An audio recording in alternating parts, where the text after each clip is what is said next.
y a plusieurs façons de traiter une situation conflictuelle.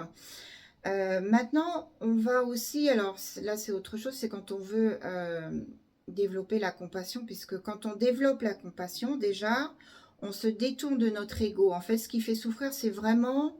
Les gens qui souffrent le plus, c'est les gens qui sont centrés sur eux-mêmes. Donc, se décentrer le plus possible en ayant des pensées d'éveil, en se rappelant que tous les êtres souhaitent être heureux, donc faisons des souhaits en ce sens. On souhaite que tous les êtres soient heureux. Et ça régulièrement, tous les jours, ça c'est super, si on peut se répéter ça tous les jours, c'est super. Par exemple, donc développer aussi la compassion, ça rend heureux et ça aide les autres en même temps. Par exemple, on s'imagine, on est en vacances, on est au bord de la mer, donc c'est magnifique, l'océan est super beau, il est calme, c'est beau, c'est un immense espace vaste, bleu, iodé, ça sent bon. Ah, on est bien. Ok, on est bien.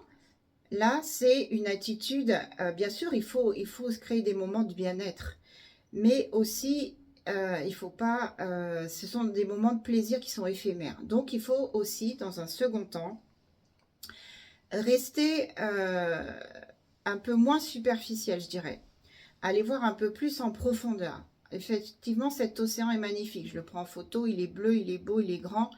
Mais quand on voit, quand on cherche un petit peu la profondeur des choses, on se dit, il y a quoi dans cet océan? Eh bien, il y a tout un monde animal marin qui vit là-dedans et qui est en souffrance causée par la chaîne alimentaire, par la faim, la soif, par toutes ces choses-là. Et tout ce monde marin, en fait, souffre énormément. Et ça, en fait, on n'y pense pas. Donc, si on peut effectivement admirer l'océan, parce que c'est agréable d'être au bord de l'océan, mais aussi réciter des petits mantras au Mani Padme Hum, que de souffrance dans ces profondeurs de l'océan. Et donc, ça, c'est encore plus merveilleux.